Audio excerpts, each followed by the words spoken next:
everybody, it's Jeff Peterson, and this is the Interstate Music Podcast. And today, my guest in studio is Austin Giorgio, who I know this is going to sound creeper of me. Here we go. This is going to sound creeper of me, and I'm going to put it out there before y'all say it for me and give me those hate messages. But I've been stalking Austin. We're never coming back. I've literally been watching a little bit about this Austin Giorgio fella since he was on The Voice, and then he got into this whole social world and started kind of taking off with his music. And I've loved your style of music from The Voice. I love that whole. I know you did the whole kind of crooner style. Yeah. That was your vibe coming out. Yeah. But I mean, obviously, as you've kind of evolved as an artist and kind of tweaked and this and that, you've kind of taken on a whole different, vibe. Yeah. It's still part of you. Yeah. But I've kind of followed you, and you've got some tunes that I'm just like, I was all about. So I did the little messages here and there, and sometimes you'd message back because you're just a nice guy type of thing. But that's how you're sitting in front of me. I mean, like, legitimately, I finally got you to realize I legit wanted to, like, connect with you for your music and what you're putting out there. So welcome to the podcast, man. Jeff! Thanks for having me. Hey, it's so good. So, number one, like, did you always kind of think, like, music was what you're going to be doing? Because you're not an old guy right now. Right. Like, you're 20s. Right. Well, we talked about earlier is that, because I hate to say, way back when you were younger, it's like you're young, you know? I think when I was in high school, I wanted to, like, run an antique store and bicycle store. Okay, so antique bicycles or? So antiques and bicycles. I wanted to sell I wanted you to come in to buy a Trek, and you're leaving with a mid-century whatever it is. I don't know why. That was, like, my fascination. So why antiques? Were you always hanging around at your grandparents' house and they had old furniture and you thought it was cool? I was around the dust. Honestly, I think it goes back to my father, because he's a singer as well and an antique dealer. So there we go. That's not. See, now it's not as weird. Right. So I used to go to flea markets, and flea markets are cool. Yeah. Oh, that is the best place to, like, people watch of all time. That and Walmart. All time. Sorry, Walmart. I'm not getting sponsored by Walmart. Great. Way to go, Peterson. That's fantastic. Screwing one up. Yeah, we're going to just take it down. Hardest possible sponsorships ever. Take this down. But yeah, know what you are. It is what it is. Yeah, you know what? It's the best place to watch. So anyways, that's how I fell in love with antiques, is going to flea markets, seeing. I've always loved stories. Like, when you go to a booth in a flea market, like, okay, this Hummel, I don't even know if you know what that is, but, like, this Hummel's cool. Yeah, I do know what Hummel's are. I literally, this is what's, okay, Hummel story from Peterson. Hold on. Wait, I have a painting, a Hummel painting. Oh, no way. That is, like, worth, like, $600 that I, like, literally snagged when a company that I was working for, we were moving out of a building. Yeah. And there was, like, I'm like, so what about this art that's up on the walls? They're like, if you want to take it. And I'm like, that's a Hummel, like, thing. I don't know if it's worth anything. So I'm like, I'm taking this fucking thing. So I took it, and then I looked it up, and I was like, it's worth like $600. Oh my God, yeah. So that's my Hummel story. I mean, not a lot of people have Hummel stories. I have one. You're stalking, you're stealing. And we need one more. We need one more. 3 strikes. One more creepy thing. What the hell is that going? I can't remember that. So you talk about the stories. Oh, yeah. The Hummel. Like you said, but see, it's got a story now. Yeah, right. So I always loved the story. Like, and I learned that even when I would sell antiques, is like, if somebody's doesn't have a story, it's just a thing. Like, totally. At the end of the day, the most important thing are relationships and the memories you make in life. Right. Which is where the story comes in of, like, oh, well, this was actually X, Y, Z, X, Y, Z. At the end of the day, now it's like, okay, this is great. I want this for that piece of it. Correct. So where I'm going with this is I fell in love with music. So do you watch American Pickers then? I used to love American Pickers. They actually went to some of our friends' house a couple times. Really? Yeah, which is funny. But were your friends hoarders? You can't say it. No, I'd say they were definitely hoarders. Like, it's one of those places where you walk in and there's just shit everywhere. I mean, everywhere. And you're like, I wonder if that's worth money. I wonder if that's worth money. That's gotta be even worth the dead rats in the bed are worth money at this point. Yeah, they're so old. Like, they're like, it's prehistoric. Yeah. But so that's what led me to singing. Is my dad would also sing. He in a jazz band. Okay. So after flea markets and stuff, the next night. Is that where the crooner aspect started coming in? Okay. Yeah. So I would go and sing with him maybe 1 song, 2 songs, and that was it. And how old were you at this time, ish? Maybe 16, 17. Okay, cool. Okay, and then come 2017, I was going down to Philly because I wanted to run up the Philly statue to Rocky. Okay, so Rocky, sure. Right. Yeah. And at the same time, Voice was in that city. So at this time, wait, I'm missing something. I need to rewind. Tell me your story. I need to rewind. Should we go back to the Hummel? Nope. So in between the flea markets and the Voice, what happened was I started a little company called Bike Life, and it was all about bicycles and like life and weird with bicycles. Yeah, it's the corniest shit, but it was about like the lifestyle of cycling. Was it like? Did you put it out on like social media, like social media, a fan page type of thing, that kind of thing? Okay. So I was doing antiques. I was selling antiques, and I was selling bicycle stuff. That was my passion project, selling all these little inventions I made for bikes.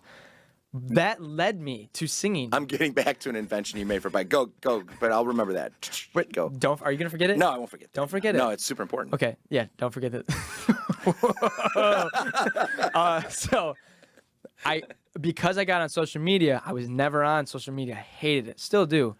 And I was like, still do. I really do. Truth, it's right. a different story, but. Yeah. My mom at the time was like, well, listen, you're on Facebook now and stuff for Bike Life. Post some stuff for your grandma and your cousins and people can see. I'm like, all right. Like, I know a couple of these tunes my dad sings. Okay. That happened. Sang a couple songs. Took off in my hometown. So I started like, oh, wow. Maybe I could sing a little bit. Started singing. Went down to Philly. That's when the Voice was there. I was like, oh my God, I should try for this. And it was like organic. Did you think you were a good singer? No. I thought I was good enough to try out and see what the experience was. I thought I was good enough.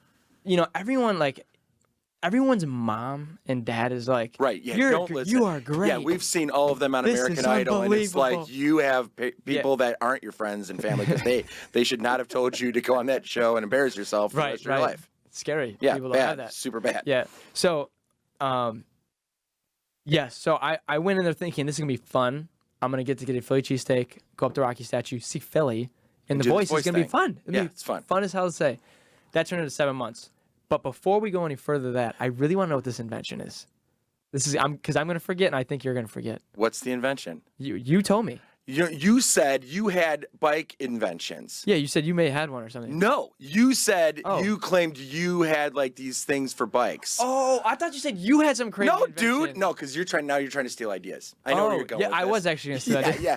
I know what you're doing here. Don't screw with me. I know what you're trying someone to do. writing this down? You're like, this guy clearly has $600 that he could get from this Hummel picture, and we could put it into a thing, and then we go 50-50 Exactly. on some bike invention. There's 4 mics in here. There'll be 3 when I leave. We can rewind. I know you said you Yeah. had some bike inventions. I did. Okay. Well, Yeah, they're not. so- those aren't really important though. No, I thought bullshit. you- I thought No, you no, had bullshit. one. I want to know what you thought was an invention for a bike. Okay. So the one main thing was just a fender that would roll up. So it was like it was a fender that snapped and it was magnetic. So that if you had a bike that like in cities, If it was you're gonna raining, get, you're gonna up stuff your up the back. back. Yeah, you get the so this skunk thing tail. just quickly unrolls and snaps, or it just Kind of Velcroed. like those snap bracelet Exactly, concepts. and it was cool. And you would know. I mean, starting something from grassroots is tough, especially It's expensive to get a Expensive, prototype, yeah, to all of it. trademark it, because Trademark somebody's the going to names. steal it. Yep. All that stuff, and then to be honest with you, when it ends up being a terrible idea, sorry, man. I mean, I'm not saying it was a terrible idea. No, but that's true. It's funny when I Yeah, was a you have kid, to know. I hated that shit but I also hated what fenders looked like, which is what you're trying to solve by having it roll up so it still looked like a cool bike instead Right. of this big metal fender off the back. Right. Yeah. So that was the idea. Honestly, I could have ran with it, but singing proved to be more something I enjoyed, and it was getting traction. Like I was throwing shit at the wall for Bike Life in so many directions. Like I don't know why it's not working. I don't know why this isn't happening. Again, I'm horrible at social media at this time. Sure, right. So I'm like, I don't know if I'm not doing it right. And then singing just being so easy. Like wow, people really. I just stand there with the microphone and I people do enjoy what I it. do. And Yeah. it wasn't. There was no artist behind me. It was just me singing other people's songs. Yeah, so right. I was like, wow, I don't know why this is working. It wasn't. It wasn't. People have always liked cover bands, so Yeah. I mean, they like to be able to sing with you. Yeah. So it didn't hit me until the Voice when it was like, oh, I get it now. Like it's one thing to sing other people's songs. Obviously, I now do my own music, and Right. I'll still do songs that are meaningful to me, Right. that I can feel the lyrics. Because you like the story. I'm not gonna sing Sinatra's New York, New York anymore because I don't relate to that. Like I love Right. New York, but like that's not me. Right. But Yeah, I'll totally. sing "Free Falling" by Tom Petty because I relate to those lyrics and the Right. story. Love that. So that was the progression of how I went from Antiques, Bicycles to Facebook to The Voice to now doing this. It's weird. Well, I mean, we could end the podcast. I mean, Yeah. you told me your whole life story because you don't have much after this. No, just kidding. So I'll be on the street corner begging for a buck. You Right. see me just. So have you ever done that? Have you ever gone out on the I've street? never busked, but I've been on the street, hired for restaurants to sing on the street. Sounds weird. Okay, that's like what, like Italian songs in front of an Italian restaurant? Kinda like that. I'd be out on like the most busy area blasting, and it would pull Draw people people in, Yeah, and then somebody's out there saying, "Hey, try our tortellini." yeah, exactly. You know, okay. Hey, $20, can you sing this? No. That's fantastic. So you grew up where? I grew up in Rochester, New York. So Okay. upstate, pretty much Canadian. Okay, like yeah, it's up there. Essentially, I'm like an hour and a half away from Canada. Like 7 months of winter. exactly. Yeah, it's awful. It's Yeah. terrible. I mean, and Rochester's fine. The Right. weather is terrible. The weather, yeah. Rochester can't do anything about it. Exactly. They're there. They can't move. Stuck. Can't negotiate. They can't negotiate. Yeah. They can't like, oh, we're going to Florida for the winter, Right, and we'll right. come back Rochester during the summer when it's cool. So, the whole like, where do you live now? Why did you like? How have you transformed out of that, or do you still live in the Rochester area? Yeah, so I still live in Rochester, moving to Nashville. The reason why I chose to live in Rochester is if you've never been, I don't know if have you ever been to Rochester? I haven't. Never. Yeah. I don't know why you would. Well, there are a lot of big things over there, but like Name two. Constellation Brands. Although that's not a place you go to, but they own Corona, Modelo, like giant companies. Kodak Sure. was there, Sure. Xerox. Yeah, you're not touring their office Yeah, building that's what I'm now. saying. It's not So- really. so- it's more Buffalo. No, Austin. No. No, you're yeah, not, yeah. Buffalo Wings. Right. Yeah, right. So you go there. The Buffalo Bills, who actually finally have a quarterback, Josh Allen. So Yeah. I mean, there's that. doing good, So yeah. are you a Bills fan? I'm not. I mean, well, I What should are say you? that. I'm just a nobody fan. Like, I'll just Cool. watch, and like, if we're in a room and everyone is a Bills fan, I'm gonna hype the shit out of everyone. Like, here we go. But like, if everyone's a Miami You're fan, it's hype like, man. I mean, hey, a guy that's willing to sing in front of a restaurant for money is seriously going to go into Come on over. Austin Giorgio, hype man. What you got? I'm your hype. It's like So- bike life, hype it up, Austin exactly, Giorgio. bike life. But where are we going with that? Oh yeah, I still live in Rochester, moving to Nashville now. Okay. Only because I have to. Otherwise, I could have always made Rochester work, because it's not. Why do you have to move to Nashville? I mean, I know the whole music, it's Music City, Yeah. it's where everything is. It's more convenient for your life instead of always having to fly down to Nashville to write music or connect with people, this and that. I get it's easier, but why do you say it like you have to? Like why do you feel like you have to? Because with at this stage, Yep. option A of staying in Rochester and option B of being in Nashville are now two different things. Back then, it was I could pump out all my content, write all my songs, do everything.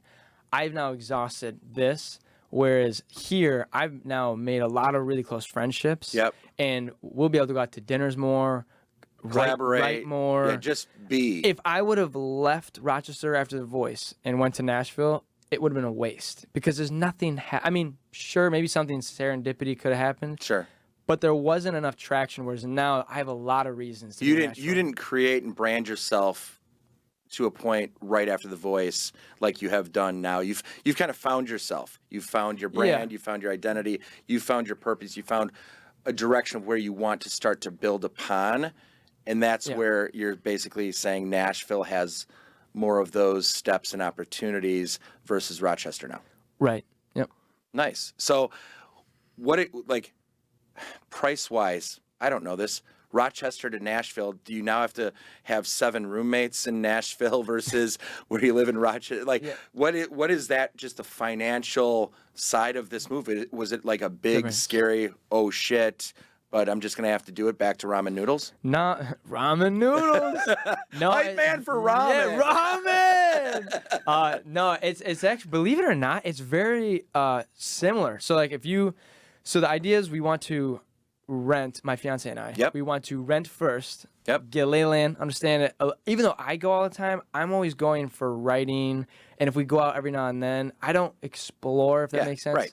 So we want. And most people, when they think Nashville, they think the Strip on Broadway. And that's it. You know, day drinking, listening to music all the time, drunken mess. Bachelorette parties all day, every day, and that's what they think Nashville is, and it's just fun because they're there for 2 nights, 3 days, fly back home, getting hammered, going home. Yeah, going home. Yep. Pedal Tavern, you know, all that crap. That's it. So, but when you're looking to live there, not always be surrounded by that because that's a lot.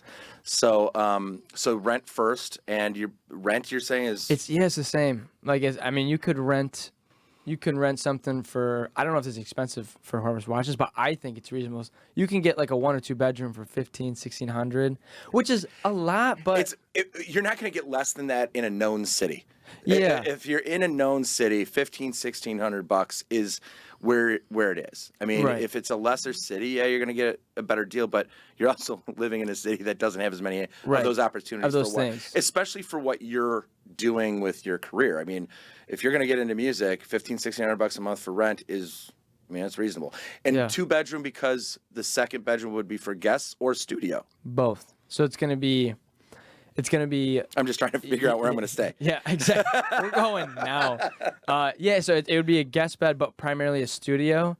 And then the idea is once we finally get our place, like we want to get somewhere that I can make a studio because my fiance is a nurse. Okay. So which she's like job security anywhere in this country. Oh yeah, and especially Nashville is the #1 industry. Yeah.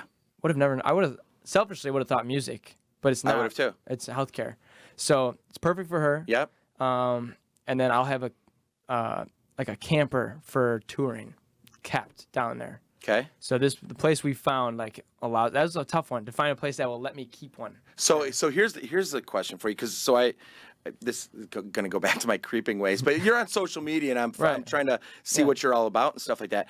I saw that you took like a van or a Sprinter van and kind of turned it into. Is that what you're talking about? No. So did you get rid of that thing? That was sold. Because you were going to do that right before the pandemic kind of hit, right? Exactly. So I built that, and it was built in January and February, and I took it down to my first show of the year in Florida, and while I was down there, they declared emergency shutdown, which actually led to some songs, which is ironic. But at that moment, about 2 months in, is when my close circles and team were like, hey, we don't think touring's going to come back till 2022. Yeah. So what it is, I'm thinking there's no sense in carrying this thing around. No. To sit. Right.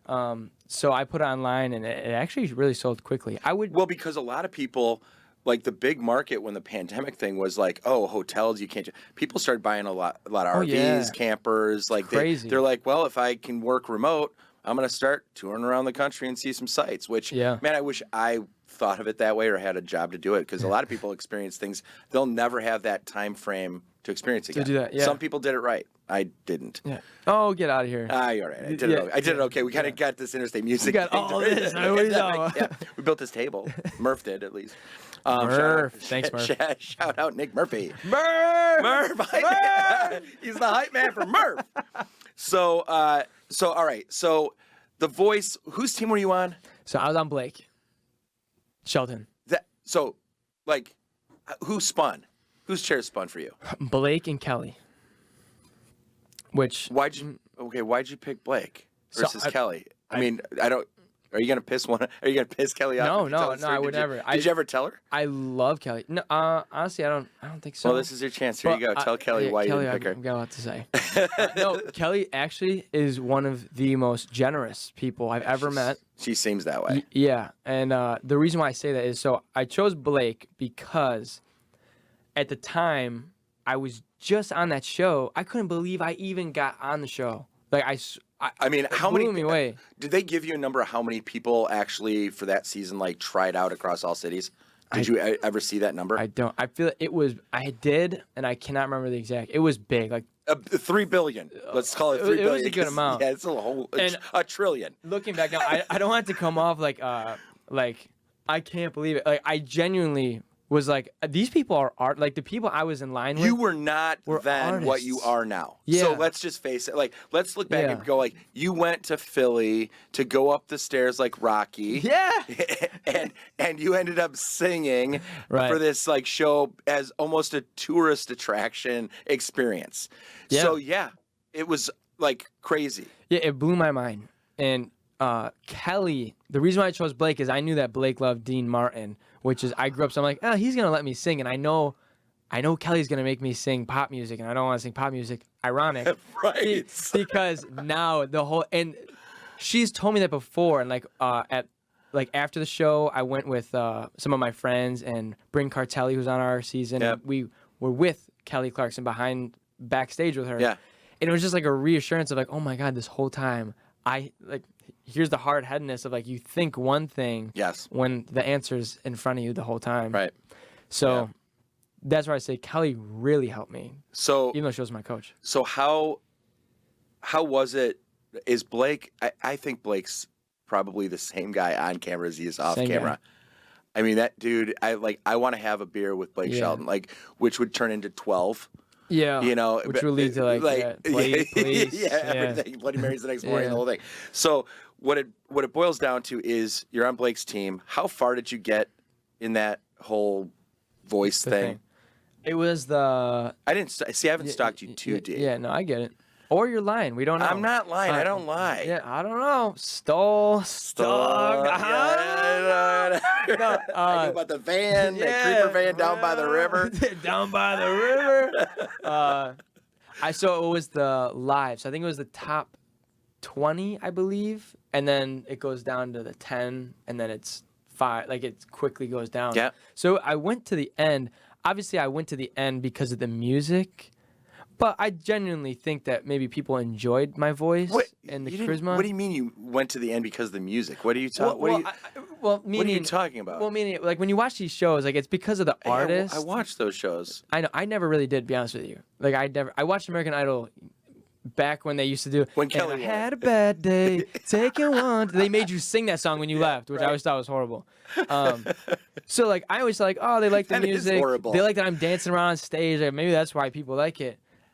So to make it that far, that's when it really like clicked. Like, what am I doing? Like, why am I not taking this more serious? Yeah. So that's like kind of when that happened. And so when you like didn't end up going further, Right. were you like all of a sudden, hey, wait a second, I just started to realize this was the thing for me. I want to keep doing it. You just told me I can't anymore because I didn't get voted. What did that feel like when all of a sudden it just like stopped? It never did for me, to be honest with you, because it was the beginning. Like, since being on The Voice, American Idol, America's Got Talent, The Voice have asked me to be back on, and I'm sure they do it to others. I have close friends, the same thing. But once you get on these shows, you don't need to go back on. Like you've created. Well, you shouldn't have to. Yeah, you've created who you are. They say like you get frozen in the time of when people first see you. Yep. So you kind of do that once, and ever since The Voice, the moment I left The Voice, my bike life, business, antique brain went to my like, okay, what do artists do? How do I become an artist? How do I become the people that I used to like listening to? Right. Did a lot of homework in about 2 months of time. And obviously on The Voice, I learned a lot. Right. So I immediately started putting my money where my mouth is. And I'm like, all right, I think this is how artists make concerts. So I put down like $16,000 of my own money, rented a theater, hired a bunch of people and said, I want to put on a concert for myself. I don't know how to do it, but I want to try. And that concert sold out, which then told me, okay, I can do this. And that's what helped me. What venue did you rent out? So this was in Rochester. Okay. And it was called Jiva Theater. And it was... Was it an old theater? Or? No, new. It was really nice. And you'll understand. How much did it cost to rent it out? It was expensive. Like 16. I spent 6. Well, in this business, The whole thing. thing of it was $16,000 for that event for you. I think it was more than that. I think I had to put down between marketing spend, all of it, hiring. What did you charge for tickets? They were from. Did you make money? Oh yeah. You made money. I did, which told me, okay, I can actually make a living doing this. If I didn't, I'd be like, all right, I don't want to become a starving artist. I can do this. I want to do this just to sing and break even. I can do this on the side. I can do something else.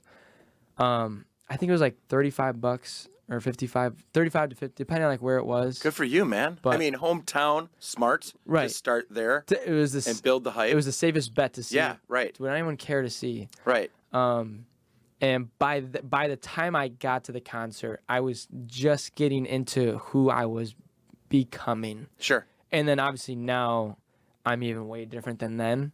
Totally. All of us are. We all Right. change. For sure. So I think that was when I did my first concert, that's when it clicked. And that's when I met my manager after it. And that's when social media started rolling, Yep. started booking. And it just becomes a machine. You just start. Is there ever a time where you could like jump on the phone and text Blake Shelton and say, question for you, man? Is that like, it makes people think and feel that, you know what I mean? Is that a thing? It is. I get that question a lot. So it is, but it isn't. Like, I have Blake's email. Yeah. And I could email him. You just don't want to be that person if it's not legitimately something. If it's not something important. If it's something that's like, hey, buddy, just trying to stay connected. It's not that. Yeah. If I saw Blake, the next time I'm in Nashville, we would because I've seen him. Like it would be like, hey, how are you? Things like that. But the only reason why I feel like I'd ever reach out is if there's something that would make sense. And it would be something he'd be interested in. Right. Genuinely. Not like, hey, I need your help on this. It'd be like, because he gets that from everybody. And to be honest with you, like, it's more about your own hustle. Because, like, through yourself, I mean, people can pull strings. Yep. But you can do a much better job by you doing it. Yep. Not by yourself, but like you reaching out and you starting your network. You're starting your story. I totally agree with that. And I do think, those people that have been successful in their own careers, and especially in the celebrity side of life, because they're just getting grabbed and caught at from all directions. So I mean, there is a shell that they have to kind of build out around them a little bit, and I think they probably respect. So if you saw Blake Shelton in Nashville, he's gonna look at you and be like, "Hey, Austin, what's up, man?" Knowing you're never the guy that took advantage of the relationship that you had together. So he's even possibly going to come back to you sometime and say, hey, I got somebody you've got to meet, versus you saying, hey, do you got anybody I can meet? Type of a thing. Maybe. Yeah. I don't know. And I think those are more real relationships, and you've gone through some celebrity yourself. So you're starting to probably even feel it a little bit. What's it like you've got 32,000 subscribers on YouTube. You've got 450,000 followers on TikTok, 45,000 on Instagram. Wow, look at you. Facebook. Buttering me up. Yeah, but Facebook, you're shit in the bed. I'm shit in the bed. I could do better. You can do better.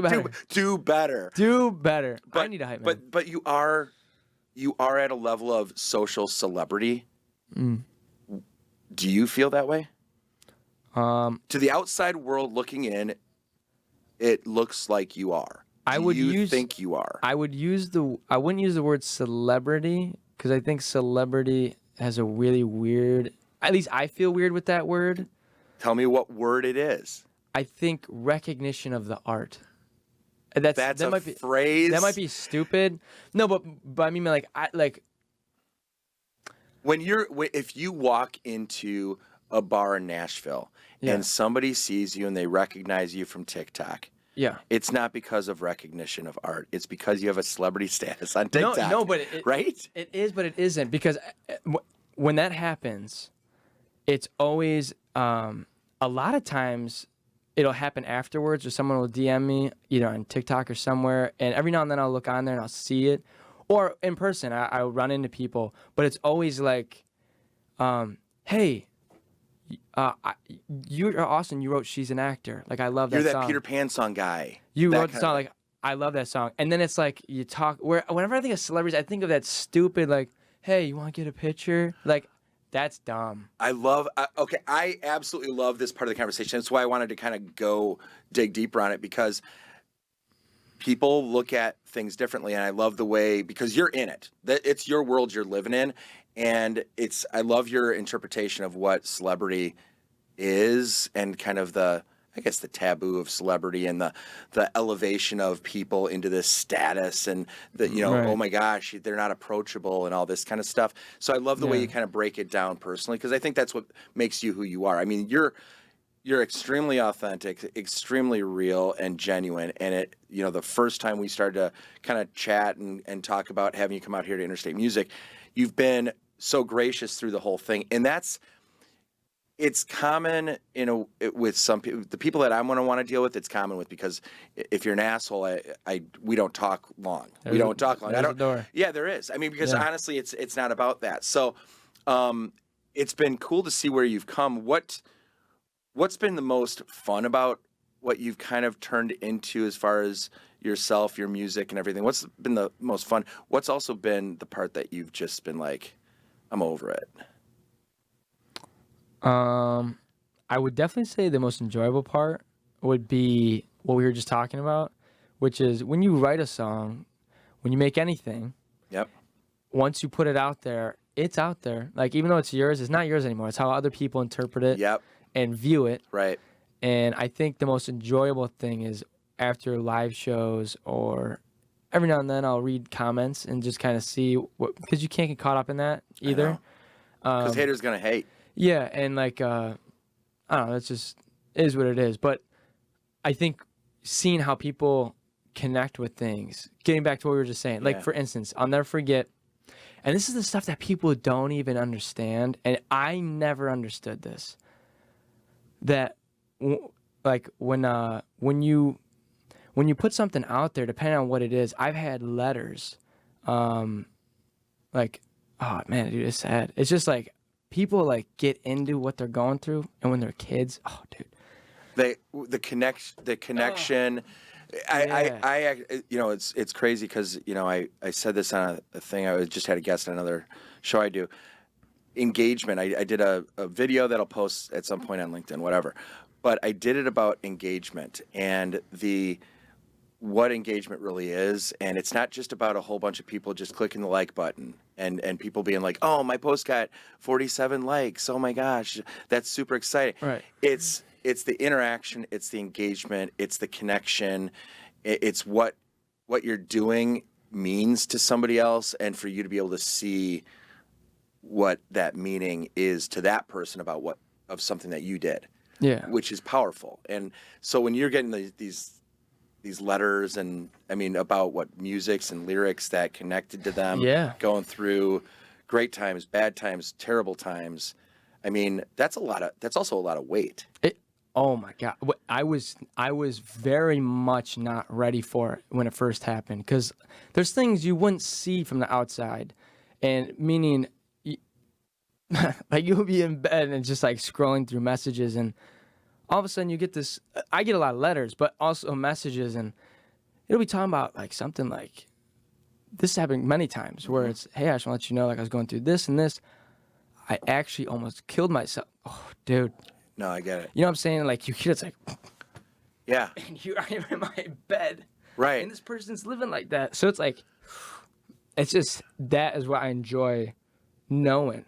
That like someone's benefiting from it.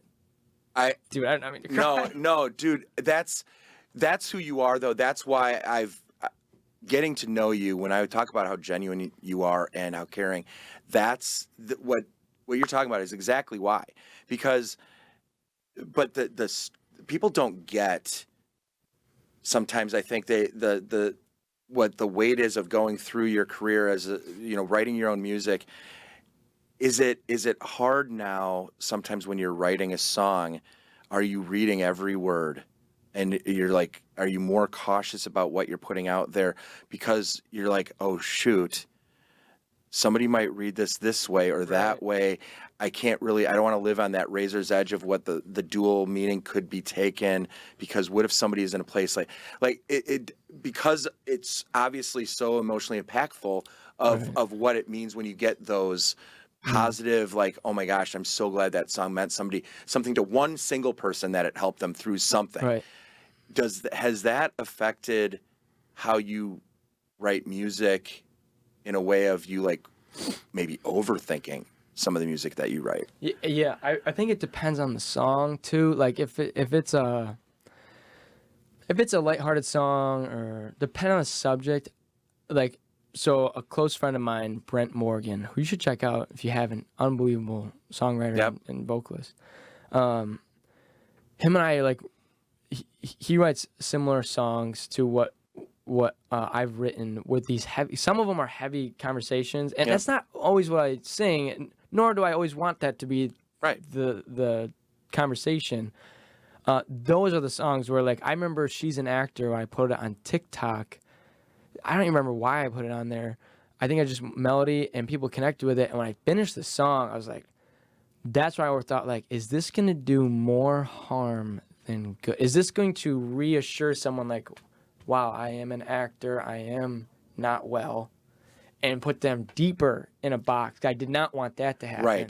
Right. And after I put out a couple more videos on TikTok to test out parts of it, I would read a bunch of comments, and a lot of them were like, "This is what I go through. Glad to know I'm not alone. I'm reading these other comments." So it's like, okay, I can't connect to this, Right. but I am now seeing that, you'll click people's profile, and they are totally normal. Like they're totally normal to everyone else. Like these friends don't know what this person's commenting. Right. And you're like, okay, so this must be benefiting them. Right.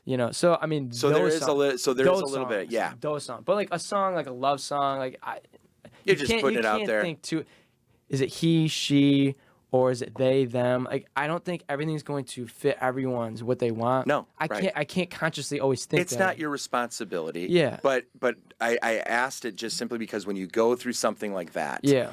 it and as touched as you get from that, that burden, is that become a burden where it kind of makes you feel handcuffed on what you're putting down for words. And I love the way you've kind of taken it. Like, yeah, on songs that might be a little heavier, I might take a little bit more of a glance at it, so the verbiage is there.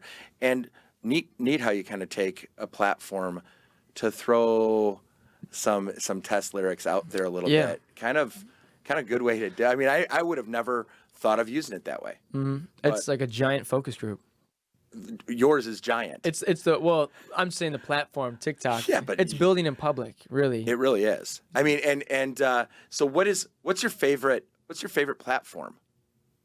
As far as the way where you feel like your creativity has the best chance of kind of like plopping it out there. Honestly, none of them, because TikTok, Instagram, YouTube. If I was my true, full, authentic self, I don't think I would even follow myself, because it'd be stupid videos I'm unfollowing of like I'm the unfollowing trees and like I've got your cell number, so I'll just text you. I'm unfollowing all your platforms. If you unfollow yourself, I'll stop it. Literally. So because TikTok and Instagram and social media, and I think this is the narrative for almost every artist I've met that is in it for music, it's just marketing. It's just, I have to go, I wrote this song for blah, blah, blah. And then in 3 seconds, you have to do this. And then by the 7th second, you got to think, well, people are going to maybe drop off, so I have to touch. It takes away the creativity, I think. The grind of the business side, the trying to monetize. I mean, you're using the social platforms to help monetize so that you can keep doing what your end goal is, and that is being a musician and singer-songwriter for not the social platforms. Right. It would be like, it's like you're combining roles that, even though they're similar, they shouldn't be. Like marketing and sales are two different things. Yeah. Whereas I feel when you see an artist, how do I, the artist, give you something that I genuinely love and I want to like hope you make memories to it. Right. And I have to do like these weird marketing gimmicks, and it takes away, I feel, when people say you sell out or something, I feel that is a sign. I was like, I don't want to sit in front of this camera and do this stupid thing, but I know your attention span, mass public, needs this to get it. Right. So you have to do it. You do. And that's, I love that you're honest about it, because so many people would choose the, oh gosh, I don't want this to go out in social and have him act like he doesn't, like doing it and blah, blah, blah. But I mean, you're doing it for a purpose. You're doing it for a reason. You know you have fans that are out there, and the only way you can connect right now to a lot of your fans is through the social platforms. It's just the way the platforms are built make it have to be a certain way for the algorithms and for it to show up and all the rest of it. If you could find a platform where you could just connect to the fans in Austin authenticity, that's the platform you'd want to be on. It's just what platform is that? I think I think it's not a social platform. I think they're all the same. I think if I could just give the song and I can remove myself from that process, I'll enjoy it more. For sure. To see the engagement. But like earlier, if this post has 50,000 likes and this one has 10,000 likes, like business-wise, great. We got free publicity more on this one. But at the end of the day, I don't really care. Like, right. I just hope the people that genuinely like the song are seeing this. Right. And that's the only way to get it to them. Yeah, it's an interesting world where the music industry has gotten to. Yeah. So what's next for you? You moved to Nashville. What's next? Like, I mean, how much are you touring? I know from our show, you're heading down to Reno, I think. Reno. Like, how much are you playing out? What kind of tours are you collaborating on tours together? Are you doing them all solo? Like, what's going on with your touring, and how can people like find you and come see you live? It's the best way to find your schedules and tour. It's gonna be all online on my website, which would be austingiorgio.com. Cool. But it's touring's coming back now. Yeah, right. Now it's over. So a lot of these are fly-in dates, and then come spring, we're actually putting together a big tour with other artists that I love, that I just genuinely want to be on tour with. Yep. And are they all ones that you've met through doing it the same way that you've similar? gotten to, yeah. Okay. Similar, in the same way of mutual friends, or where I just love their voice and music, and I want to bring them on. And that will be in the spring, and that'll be around the album. So it'll be, let's just call it Austin and Friends for now. Yeah. Something where we can go on the road and then filling in festivals for summer and then shows in the fall. Very cool. Do you love going out and playing live? I love it. It's my favorite thing. If I can get off social media, I can. I love it. That's so going to Nashville, you find your place, you're doing singer-songwriter stuff with people throughout the week, writing music for yourself, writing music for other people, and you're making ends meet. I mean, keeping the lights on. At this point, are you living the dream, or are you living the process? Yeah, I think it's the process. I'll never forget. I remember I had an older woman one time tell me long ago when I first started. She's like, I hope you make it big. I remember thinking then of where I was, and I was like, I don't know what she meant by that, because like I don't know if she thinks that I want to be on magazines and that's my end all. Like, wow, I've made it. My made it is to sing live for a living, write songs consistently, and people enjoy them. And not age out. Like, I mean, Tony Bennett. I mean, like, he's 94. He's singing right now. Right now. He's like, put me on stage. Let's do this. I'll sing that same song I've sung for my whole life over and over again. But that is it. The longevity aspect of going out and playing in front of people. Is so that's what you wanted. I'm living the dream through the journey, like you just said. Yeah. This is all the fun stuff. Yeah. There are downtimes. Yeah. Like, obviously. Yeah. Absolutely. So, I love your music. I love you, dude. Dude. Come on. I'm your hype man, Joe. You are. I love you too, Austin. Oh my God, I didn't think I was gonna profess my love for you. Wow. So stalking. Stalking. It was a trap. You're the one that sucked me into the love. What am I supposed to do? Like leave you hanging on an "I love you"? I'm not that guy. I love you back. Should I have said love you more? I mean, let's. That's it, guys. Happened today. No, you hang up. Mark it down, everybody. No, you hang up. This is bringing me back to my high school days. No, but seriously, thank you. Seriously, thank you for having me and everything. And I'll say it that it's something like my living the dream is legitimately connecting with people from all over the country that have something that they're passionate about And if I have any aspect of being a vehicle to let other people know that that person exists and what their passion is, that's what I really actually love doing. You know, it's like, we've got these businesses and all that kind of stuff. Sure, you know, we can make some money and we do things. And, you know, I've got a lot of years of experience and I'm good at some stuff I do, right? Mm. But legitimately, I want to be an aspect of what helps more people know about Austin Giorgio. And this podcast is not just about the music, because people are going to know you about the music. I love his songs. I love his music. I'm going to go see him live. But even the people that go and see you live aren't getting as much of a real chance to know who you are through a 60-second social clip. Right. So that's I want to be a platform that people can come and be themselves and share, and you've done that. And I thank you. I thank you for doing it. I thank you for the time. I thank you for making the trip out. And I can't wait to see your show. And like, legitimately, you're like, you're gonna be like coming back and forth here for like years and decades, and I'm never leaving. you're gonna be my Tony Bennett. I'm not leaving. I'm actually sleeping under this table. Like, I will be in this room for every podcast. I will be under this table. So Austin Giorgio, people, pay attention to him. If you don't know who he is, I don't know who you are. So it really comes to, let's face it, like, if more people know he exists than people know I exist. And then Jeff Peterson, come on, hashtag nobody knows me. Exactly. So hashtag, you don't have to say exactly after hashtag that. Exactly. I mean, I don't know if that was hurtful. No, I take it back. Take it back. No, seriously, Peterson, nobody knows you.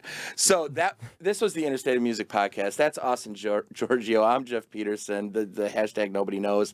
And I'll finish it off the way I always do. Peterson out. Peace.